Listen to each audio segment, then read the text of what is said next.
¿Evadieron a propósito? ¿Buscaron hacerlo? ¿Tuvieron la complicidad de los supuestos sabuesos de la AFIP? Eso es lo que está investigando Federico Delgado, el fiscal federal que tiene la gentileza de atendernos esta noche aquí en Brotes Verdes. ¿Qué tal, Federico? ¿Cómo estás? Alejandro Berkovich te saluda. Hola Alejandro, ¿cómo estás? Bien, muy bien.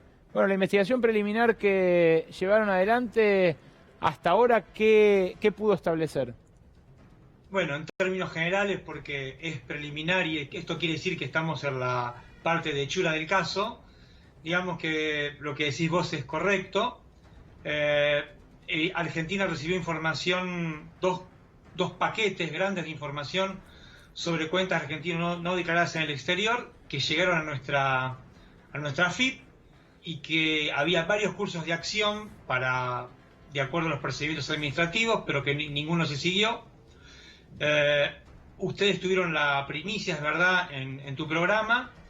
Un prestigioso tributarista argentino se contactó con la Fiscalía, nos hizo una denuncia, empezamos a verificar toda esta información y efectivamente era así. La OCDE envió un montón grande de cuentas no declaradas y la hipótesis más fuerte que tenemos nosotros que investigar tiene que ver precisamente con determinar si en la AFIP alguien pisó esa información con el deliberado propósito de que eso no se conociese y que no tuviese eficacia a la hora de recaudar plata.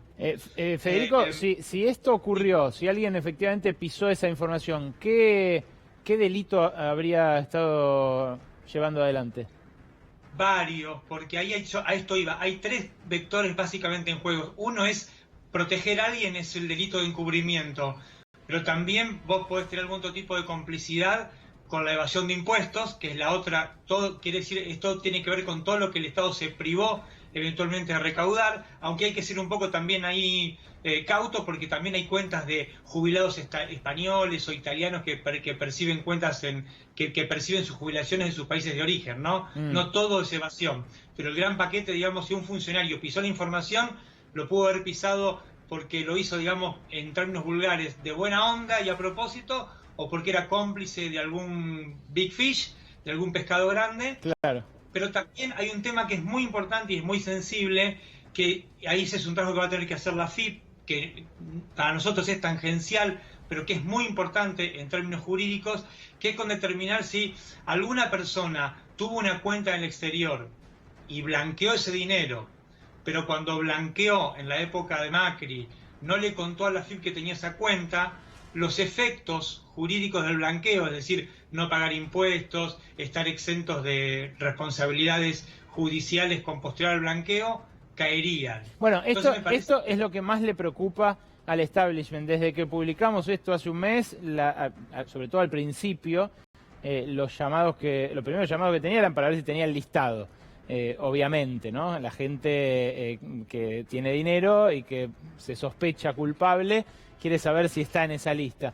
Pero después lo que preguntaban es, bueno, ¿y qué pasa en caso de que te encuentren? Y lo que se respondían era esto que decís vos, que perderían la indemnidad penal, digamos, que les generaba el blanqueo. O sea, si ellos le mintieron al Estado cuando blanquearon y en realidad tenían más plata, ahora no solo les cabe el impuesto, sino también delitos. Exactamente, entonces son dos grandes grupos de responsabilidades, la de los funcionarios por un lado, que tiene que ver con haber sido infieles al Estado al que prometieron lealtad, y por el otro lado las personas que eventualmente ocultaron esa información al fisco cuando se allegaron al blanqueo. Pero además me parece muy importante acá resaltar que la actividad de la justicia penal va a ser enfocada en ese aspecto, a dirimir ese tipo de responsabilidades, pero se va a nutrir también del trabajo que está haciendo la propia AFIP en términos administrativos, porque acá si hay una cosa que es vital, que va a haber que reconstruir, nosotros vamos a construir un caso para someterlo a la consideración de un juez, pero va a ser muy importante chequear todo lo que es, primero saber si la información que está en la Argentina es la que efectivamente mandó la OCDE o se adulteró, porque pasó mucho tiempo y hay alguna sospecha o algún indicio que permite pensar que a lo mejor eso se puede haber adulterado. Eso es muy importante. Y después es muy importante saber además no solo quién la recibió, sino quién la custodió durante todo el tiempo Claro. que esa información estuvo durmiendo digamos, en oficinas del Estado argentino, que tenía que haberla procesado, trabajado, algún ciudadano no decirle nada y a otro haber tamizado esa información por todas nuestras bases de datos para saber si había que recaudar dinero o había que denunciar delitos. Bueno, Marcelo Costa sigue siendo empleado de la AFIP. Dejó de ser el director general de la Dirección General Impositiva, por supuesto, pero como suele ocurrir en la AFIP, la gente deja el cargo pero no deja el empleo. Entonces sigue estando, se tomó unas largas vacaciones, pero este hombre, el que mostrábamos recién, que recibió la catarata de datos de todas estas cuentas, sigue trabajando. Es el que se ve más cerca ahí en la pantalla, no el canoso sonriente, sino el otro. Ese es Marcelo Costa, el otro es Horacio Castañola, su antecesor, y las camadas de datos llegaron durante la gestión de ambos. El caso de Costa, llegaron los datos cuando él ya era director general en el segundo lote, pero llegaron cuando él era subdirector de fiscalización en el primer lote, Federico, ¿no es cierto?